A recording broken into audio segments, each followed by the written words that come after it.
there, I'm going to show you how to do this autumn leaves applique pattern. The free pattern is on my Facebook group page, so go and download this pattern.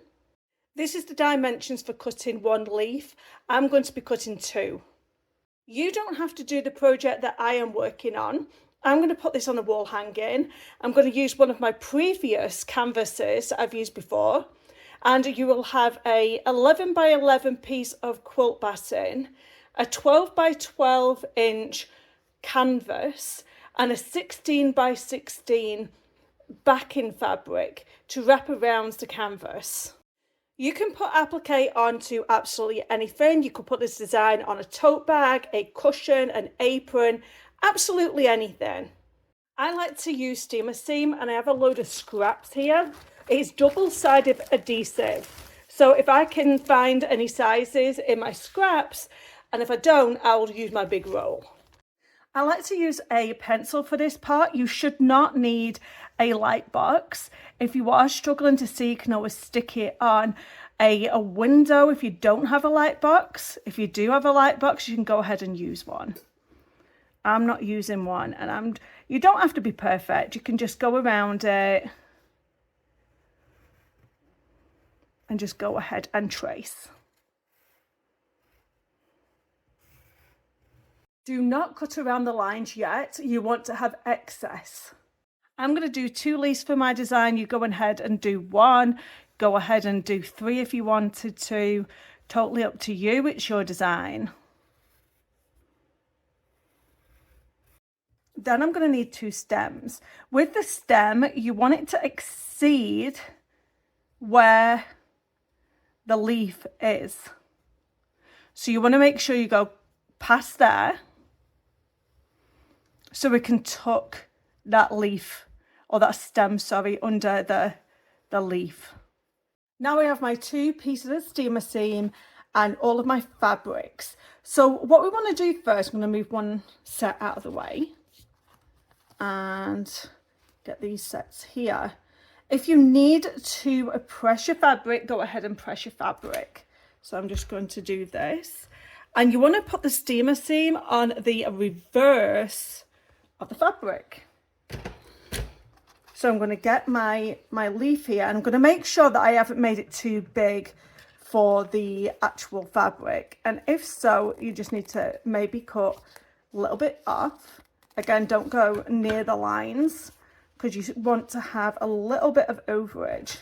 We cut a little bit more off here.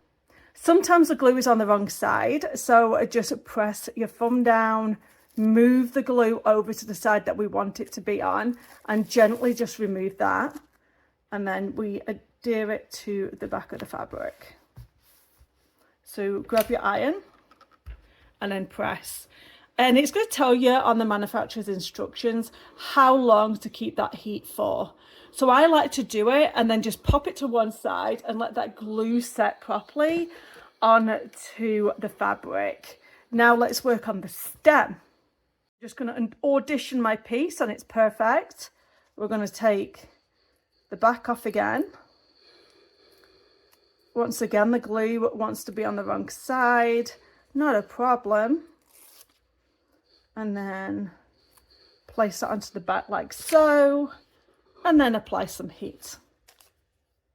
If you've done a second one, go ahead and get the second one all ready. So we have our 2 leaves and our 2 stems. So now what we want to do, now that it's cooled off, we're going to go around and just follow the lines. If you want a thicker stem, you can make it thicker. It really doesn't matter.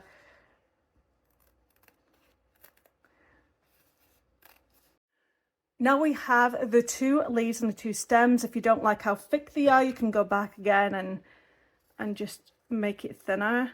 Whatever your background is, maybe you're doing this on an apron for fall. Let's just press out that fabric.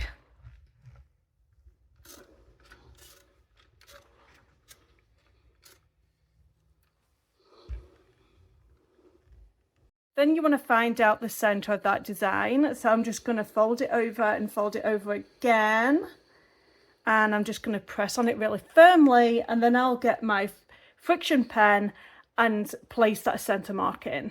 And there we go. It's right there. Now I'm just going to take the glue from the leaf, the steamer seam that we put on for our applique, and I'm going to start to place them down and decide how I want my design to look. Once you're happy with how your design looks, you're going to apply heat to the applique, and that will make it permanent. And then we'll be taking it over to the sewing machine.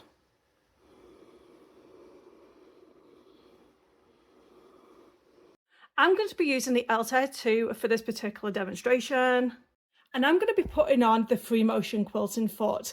I really like to do free motion quilting like a sketchy way. It's a really quick and easy way of doing this sort of applique work rather than doing a blanket stitch or straight stitch. I'm going to make it go to sewing, and I will have to drop my feed dogs down, so it really doesn't matter which one I choose for this one. I'm just going to go middle, and I'm going to drop my feed dogs. I don't have to go behind my machine to drop my feed dogs. I can just press it at one click of a button, which is so useful. I'm going to use like a dusky orange for the leaf. I have a 9014 Microtex sewing needle, and I'm just going to thread it, thread itself. Then I want to take this foot off. So I'm going to take this off here because I want to put that free motion foot on. Don't ever be too scared to change your sewing machine feet. Get used to changing your feet. They are tools to help us with sewing. Here is our design. I am going to have to use that piece of quilter's batting behind of it because we need some sort of stabilization at the back of our work. I recommend either pinning or spray basting that piece of quilter's batting to the back of your work. So if you have never done any free motion quilting work before in your life, this is the best way to start learning because you're going around a pattern that you can already see.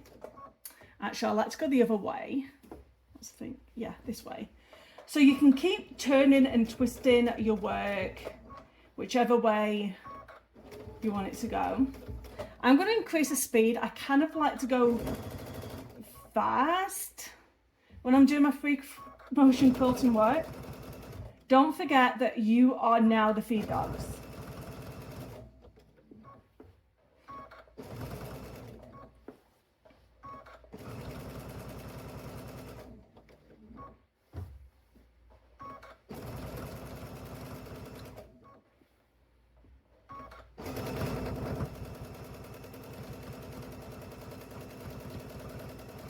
The moment you get confident, you can then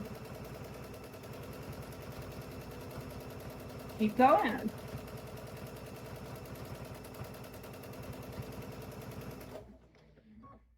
Now I like to go around this like 3 times because I like the kind of sketchy look of it.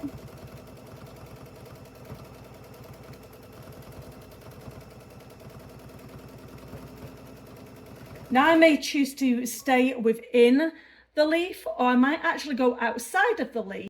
Another thing that I am going to do as well is go in there and put the vein in. Let's just move this thread out of the way. So I'm going to put the vein in on the leaf. And you just keep going up and down. If you want this to stand out a lot more, you can do this in black. It's completely up to you. I do like doing these things in black.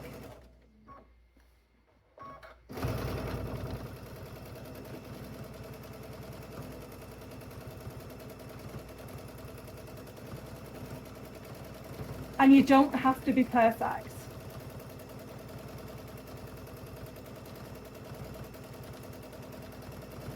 You probably won't see the thread that I'm using for this one because it's really light.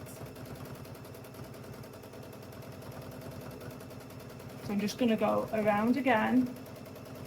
You can choose to use a darker orange, a black, up to you. Maybe you didn't choose orange, maybe you chose to do green leaves.